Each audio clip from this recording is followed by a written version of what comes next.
Businessman Elon Musk is a man on a mission. Well, maybe he's on more than one mission, but this one we're going to talk about. He wants to link the entire globe to the internet. We will tell you about Project Starlink next on Smart Money.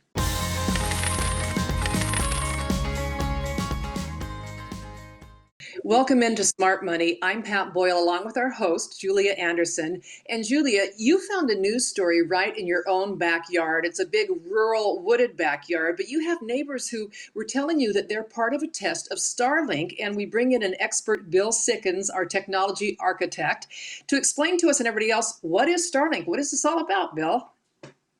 Well, to start at the beginning of this, Starlink is a service that allows for internet connectivity over a wireless format using satellites. Now, satellite internet is nothing that's brand new. We've seen it out there. Hughes Systems has been around for 20 years. But the big difference is these are low orbit satellites. And what that means is the connections can be faster and the coverage can be better. So one of the biggest issues has been access to internet for rural areas, like what we were just talking about. And this is something that does seem like it's going to really take a lot of steps to solve that problem. Well, I sit out here in this wooded area of North Clark County, and I'm the only lucky one on my road that has a wireless internet connection. It's by just chance because on the very top of my roof, I can get a satellite, or not a satellite, but a direct line of connection to an internet tower. So my neighbor up the road has been on the beta testing of the Elon Musk Starlink thing, and he's very excited about it.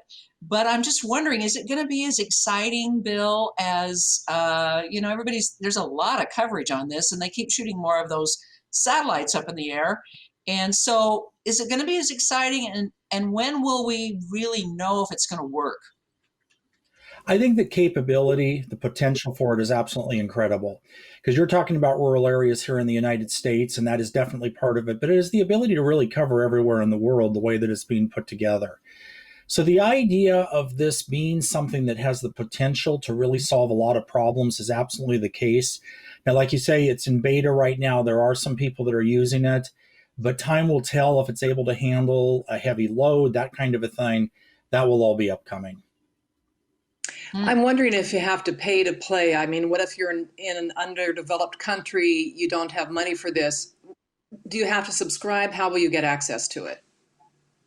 So the basic subscription model that they're using right now, at least here in the United States and in the UK, which is the other place where this is really being beta tested, is a $499 upfront fee, and then the cost of the service is $99 a month. So for the $500, what you're ending up with is the ground station. So in other words, you need some hardware to be able to receive the signal, connect it to your network, that type of a thing. That's also a big part of what they're testing out with different power systems and different things like that. Now, other parts of the world, this would be a huge barrier to entry. And from what it looks like they're doing right now is they're actually going to come up with some programs to be able to deal with it. Again, this is all in the beginning phase, but there will be because if you have access to a great internet connection, but you can't afford the equipment, you might as well not have it. So they're looking at it from both directions, not just getting the connectivity to the end user, but being able to allow them to actually access it. Well, and you might need to invest in not just the satellite equipment, but you also might have to buy a generator, which seems like a great way to work from home out there in the middle of nowhere in Wyoming if you really want to. So I'm wondering, I know they put up a lot of the satellites. Do you have a feel for how many more have to go up and how long that's going to be, Bill? It looks like the launch process is going to be about another year to get kind of to the end of all of this. So recently they just shot up another 30 satellites. They all went up in a row. In fact, if you look online, you can see the light stream from them. It's really kind of cool how they did it. And then they distribute themselves to wherever they need to be in orbit automatically. And they have a system set up for that. So it's kind of a thing that's going on over time where they're continuing to launch more and more. And as such, the coverage increases more and more. And I think that's about the time frame that we're looking at for that. But to speak to the other side of what you just said, a reliable power source is something that you would need, but you would need that really to operate your computer anyway. So a generator, if you're in a place that doesn't have electricity, would certainly foot that bill. So my follow-up question is what the support would be for this whole thing. It sounds like if you have billions of people signing up for it around the world, there are 9 billion of us, what would you get out of support for them ongoing? Have they talked about that at all yet?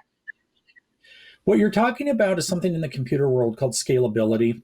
And that actually applies to both the network being able to handle that many people, as well as what you're talking about is if it doesn't work, how do I get it fixed? Who do I call? That kind of thing, which is normal for really any company. And as we look out there, different companies do this very differently, and some are a lot better than others. And honestly, one of the places that has the most complaint is internet service providers right now. So hopefully Elon Musk and his service will be able to offer something from that respect, which is really just as important. Because again, having the equipment, if it doesn't work, it doesn't do you any good. So how many years are we away from reliable satellite-based internet service? And then I have to throw in the hacking question. Is it going to be hackable? All right, so to speak to the first part first, and then I'll get to the fun one. I think we're looking at about 1.5 to 2 years before this is something that you'd just be able to turn on like a cable modem. There's going to be different parts of the world where it's available sooner and other parts where it's available later just because of the way they're rolling it out. But I think that's a good rough estimate. But if you really want to be a first adopter, the beta systems are out there and you can apply to them now. Now, hackability, this is always a good question. And with any new technology, there's always that potential. It's wireless. So yes, the possibility is absolutely out there. And I often answer this as there's really nothing on the internet that is hack proof. The only way you would get that is to unplug, and then of course it wouldn't work. So from that standpoint, they are taking a lot of this into consideration, putting this whole thing together. But there is always the potential, and really just as much as with any other internet connection, that the bad actors can get in and access your signal. Are there any other, well, let me ask this question first. Are there issues about space junk?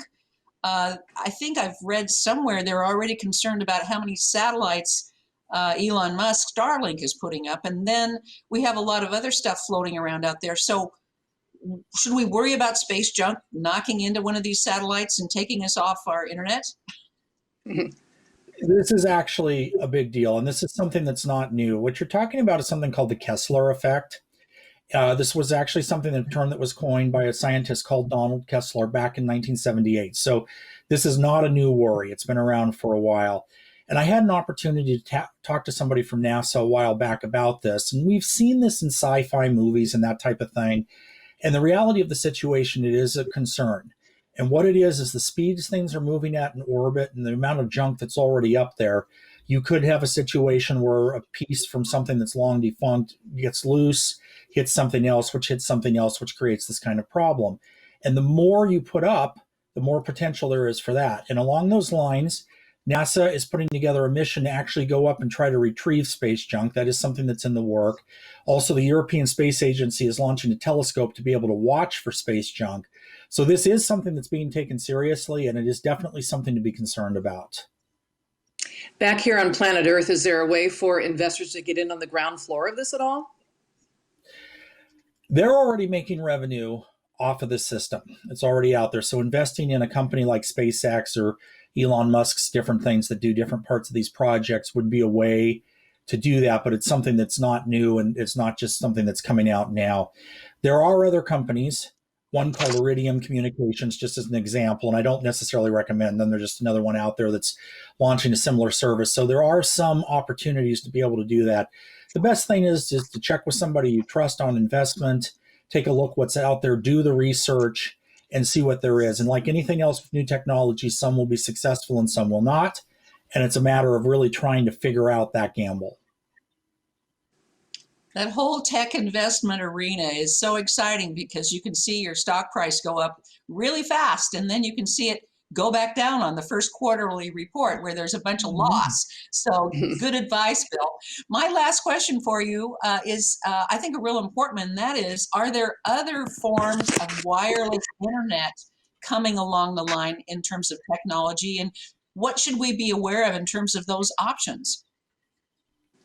I actually think that the idea of wired internet, like from your phone company or your cable company or that type of a thing, is really something that's at the end of the line. We are going into a wireless environment, and there's a lot of different options available. As a for example, one thing that we've probably heard, a lot of people have heard about this, is 5G. new internet protocol to power smartphones, but it's really not meant for that. It actually is designed as something that could be a competitor to the wired landline internet and run your whole house. One of the other things is next generation television. This is a new format of digital television that's being rolled out right now, and it has the ability to do internet right through the television. So we're seeing a lot of new options come out for wireless communication. So in other words, my television will not only receive, it wouldn't be cable television signals, it'll also receive satellite signals. Is that right? It would be over the air. So from that standpoint, that's not coming from a satellite. It's a ground-based transmission tower, but it's a transmission tower that's part of the new over-the-air broadcast system that they're deploying. We want to thank Bill Sickens being with us today to kind of give us a heads up on what's ahead in terms of wireless internet. It's a pretty exciting arena. And Bill, thank you so much for getting us started, understanding a little bit more about what our options might be in the next few years in terms of hooking up to the internet. So thanks so much. By all means, it's always a pleasure, and it's always a pleasure to be here. For more information, go to my website at 60andsingle.com.